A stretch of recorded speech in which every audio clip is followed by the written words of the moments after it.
Komisi Pemberantasan Korupsi menangkap sejumlah pegawai Mahkamah Agung dan Hakim Agung yang diduga terlibat dalam kasus gratifikasi. Dan mari kita akan lihat berikut latar belakang serta kronologi operasi tangkap tangan KPK yang sudah dilakukan sejak Rabu malam atau Rabu 21 September 2022. Kita akan lihat bersama bagaimana kronologinya berawal dari 21 September 2022 dan ini berlangsung di dua lokasi berbeda.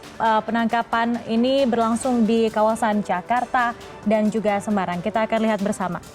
Di kawasan Jakarta dan Semarang kemudian ditetapkan ada 8 orang yang ditetapkan sebagai tersangka dalam operasi tangkap tangan ini. Kita akan lihat siapa saja sosok mereka. Di antaranya ini adalah DY yang merupakan PNS Kepanitraan Mahkamah Agung, kemudian MH PNS Kepanitraan Mahkamah Agung, EW Panitra Mahkamah Agung, kemudian AB PNS Mahkamah Agung. Kita akan lihat siapa lagi sosok selanjutnya yang juga ikut terjerat dalam kasus ini. Kemudian EL, ini adalah PNS Mahkamah Agung. NA juga adalah PNS Mahkamah Agung. Kemudian YP, ini adalah tersangka yang kemudian akhirnya ditetapkan tersangka. Seorang pengacara yang ditetapkan sebagai tersangka pada Jumat pagi ini. Sudah ditetapkan sebagai tersangka oleh KPK Jumat pagi ini dan ia meminta maaf kepada seluruh pengacara dan berharap agar tidak ada lagi pengacara yang terjerat kasus korupsi. Nah, kemudian kita akan lihat lagi siapa lagi sosok yang terjerat kasus korupsi dan gratifikasi Mahkamah Agung. Ini adalah ES yang juga berprofesi sebagai pengacara. Sementara dua lainnya kita akan lihat lagi. Dua lainnya ini merupakan adalah Hakim Agung, yaitu yang tadi sudah dikatakan bahwa sudah tiba di kantor gedung KPK, yaitu merupakan Sudrajat Dimyati dan juga Hakim Justisial atau Panitra Pengganti MA Eli Tri Pangestu. Kita akan lihat selanjutnya. Ini adalah kronologi yang berlangsung. Tadi kita sudah jelaskan bahwa ini berlangsung di Jakarta dan juga Semarang. Awalnya KPK mendapat informasi rencana penyerahan uang kepada Hakim Agung di Mahkamah Agung. Kemudian pada pukul 6.16 waktu Indonesia Barat atau pukul 4 sore pada Rabu sore ini mendapat informasi penyerahan uang ES. ES ini berprofesi sebagai pengacara kepada DY. Ini merupakan PNS Kepanitraan di Mahkamah Agung.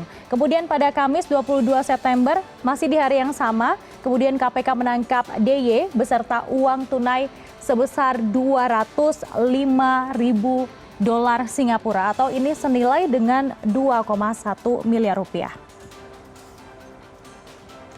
Kemudian pada tahap selanjutnya KPK menangkap pengacara YP yang saat ini sudah ditetapkan sebagai tersangka. YP dan ES ditangkap di kawasan Semarang, Jawa Tengah. Keduanya ini berprofesi sebagai pengacara, kemudian hasil pemeriksaan YP dan ES menyebut ternyata ada pihak lain yang juga turut terlibat dalam kasus ini. Dan dari Ketua KPK sendiri, Firly Bahuri menyatakan bahwa kasus ini diduga merupakan terkait dengan adanya pengajuan kasasi di MA yang berlangsung di kawasan Semarang yang berkaitan dengan koperasi simpan pinjam inti dana. Kemudian KPK tangkap SD, ini merupakan Hakim Agung dan ETP Panitra Pengganti Mahkamah Agung.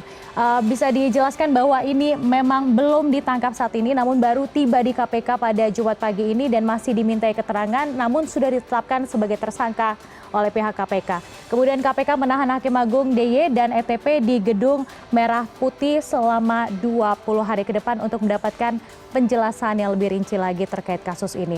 Itu tadi kita sudah lihat bagaimana kronologi dan juga sosok dan juga peran dari 10 tersangka yang sudah ditetapkan oleh KPK terkait gratifikasi yang berlangsung di Mahkamah Agung.